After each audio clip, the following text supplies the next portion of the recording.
अस्सलाम वालेकुम। उम्मीद है आप तमाम ठीक होंगे और बहुत खुश होंगे। ओके, वी आर हैप्पी अल्हम्दुलिल्लाह। आज हमारा टॉपिक है नो पीकाबू प्लीज। हमें ऐसे बहुत से लोग हैं जो चाहते हैं कि हम सारा दिन खौफ खुदा में रहें, अल्लाह से डरते हुए वक्त गुजारें। लेकिन क्या हम वाकई डरते हैं? या अल्लाह से डरने वालों का अंदाज कैसा होता है? आइए इसी हवाले से एक आयत सीखते हैं। आयत मुबारक है इन्नल्लाह ला युहिब्बुल मुस्रिफीन, कि बेशक अल्लाह ताला इसराफ करने वालों को पसंद नहीं करता। इसराफ और तब्जीर, ये दो वर्ड्स हैं जो कि कुरान करीम में अलग अलग जगह पर इस्तेमाल हुए हैं, लेकिन तकरीबन दोनों की मीनिंग एक ही है, यानी लिमिट्स क्रॉस करना, बेजा और फजूल खर्च करना। तब्जीर करने वालों को अल्लाह ने कुरान में एक मकाम पर शैतान का भाई करार दिया है। लिहाजा हमें चाहिए कि हम जब भी आम मामूलात ज़िंदगी में कोई भी काम कर रहे हों तो खौफ खुदा की प्रैक्टिस करने के लिए इस आयत को याद रखें। इसका तरीका यह है कि सबसे पहले तो आप इस आयत को देखें, इसका तर्जमा पढ़ें और कुछ मरतबा इसको रिपीट करें। बैक ऑफ द माइंड आपके इंशाल्लाह ये फिक्स हो जाएगी। अब जब भी आप कोई काम कर रहे हो तो आपको ये आयत इंशाल्लाह याद आ जाएगी, या शुरू में आपको शायद बाय फोर्स याद करनी पड़े। अब चाहे आप कपड़े धो रहे हैं, बर्तन धो रहे हैं, कपड़े बना रहे हैं, शॉपिंग पर गए हैं, या फिर आप खाना बना रहे हैं, इवन फ्रिज साफ कर रहे हैं, किचन साफ कर रहे हैं, इसको बड़ी सतह पे ले जाएं कि आप बिजनेस कर रहे हैं या आपने बहुत ज़्यादा रकम जमा कर ली है, आपने कहीं पर बहुत बड़ी रकम इन्वेस्ट कर दी है। किसी भी हवाले से आप कोई भी काम कर रहे हैं, उसमें अगर आप ये आयत मुबारक का आप याद कर लें कि बेशक अल्लाह इसराफ करने वालों को पसंद नहीं करता, तो आप इंशाल्लाह इसराफ करने से भी रुक जाएंगे और आपको एक सेटिस्फिकेशन भी होगी कि आपने अल्लाह के खौफ से अल्लाह के नापसंदीदा कामों को छोड़ दिया।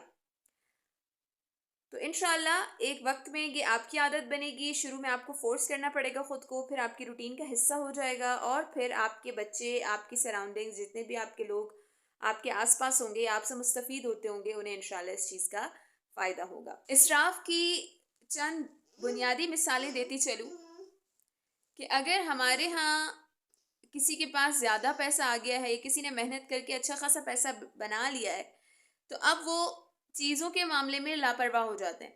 लाइक शॉपिंग हो रही है, ज़रूरत थी 10% की, करके आएंगे 50%। ठीक है, पैसा बहुत है, टेंशन नहीं है, 40% एक्स्ट्रा भी लग गया, घर में पड़ा रहेगा, कोई मसला नहीं है, लेकिन वो चीज़ें वेस्ट हो जाती हैं और ये फजूल खर्ची में आता है।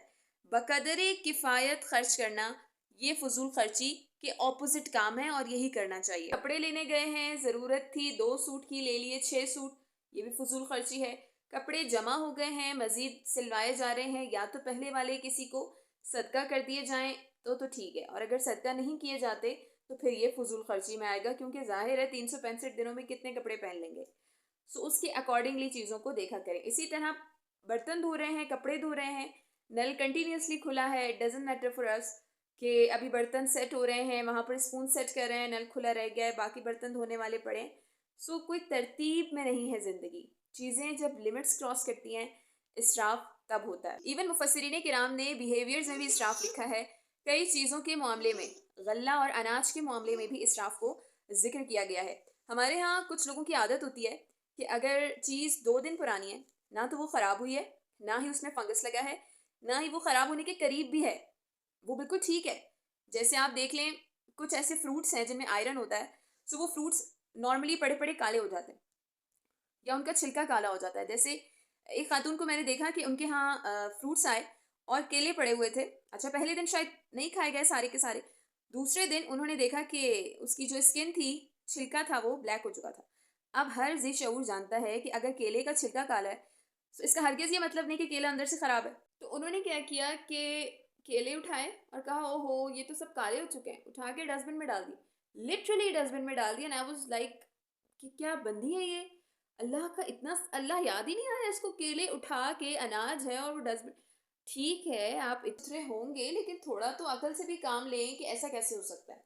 और वाकई जब मैंने उन्हें कहा कि किसी भी तरह अब ये वापस लेके आए, चैलेंज है कि आप केले का छिलका उतार के तो देखेंगी। फिर जब उन्होंने केले का छिलका उतारा तो वाकई वो केला बिल्कुल ठीक था। तो बात ये होती है कि अल्लाह के खौफ से डरना चाहिए और अल्लाह के खौफ को सिर्फ जिरगों में बैठ के डिस्कस नहीं करना होता कि हमें अल्लाह का बहुत खौफ है, मैं अल्लाह से बहुत डरती हूँ। भाई हम तो बहुत डरते हैं, हम तो अल्लाह अल्लाह का खौफ है बस। ये बातें करनी आसान है, बट आम प्रैक्टिकल लाइफ में मैं और आप हमें चाहिए कि हम देखें छोटे छोटे मामलात में। कुछ चीज़ें पड़ी होती हैं फ्रिज में, कुछ सालन पड़े होते हैं जो बच जाते हैं, जो कि अच्छे खासे यूटिलाइज हो सकते हैं।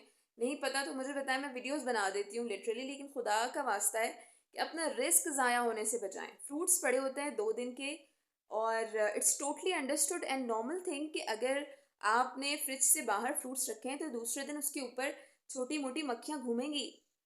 अब मक्खियों से उनको बचाएं ना, फ्रूट्स को क्यों फेंक रहे हैं? मैं क्लियर कर पा रही हूँ डिफरेंस दोनों चीज़ों का। सो वो फ्रूट से उठा के, जबकि सेब है, सेब पे अगर मक्खियाँ सेब के ऊपर चल रही हैं, उड़ रही हैं, तो आप थोड़ा अकल इस्तेमाल करें कि सेब का छिलका उतार के धो के खा लेंगे ना, कि सेब को ही फेंक देंगे? तो अगर हम रिस्क की कदर नहीं करेंगे तो रिस्क हमारी कदर नहीं करेगा। हाँ, कुछ लोग इतने इसराफ पसंद होते हैं कि एक ग्लास है फॉर एग्जांपल, उसमें पानी या दूध पड़ा है, ठीक है, अभी अभी मैंने वो ग्लास किचन के सिल पे रखा है, मिसाल दे रही हूँ, और मैं बस एक टर्न दे के वापस आई हूँ। मैंने कहा ओहो ये ढका नहीं था, चलो उठा के फेंक दिया। तो ये मत करें, ये अगर करेंगे तो फिर भुगतेंगे। और सबसे बड़ी बात कि मेरे और आपके रब को फजूल खर्ची पसंद नहीं है। सो आइए आज की इस वीडियो में नियत करते हैं कि मैं और आप हर किस्म की फजूल खर्ची से बचेंगे और बचाने की कोशिश करेंगे इंशाल्लाह।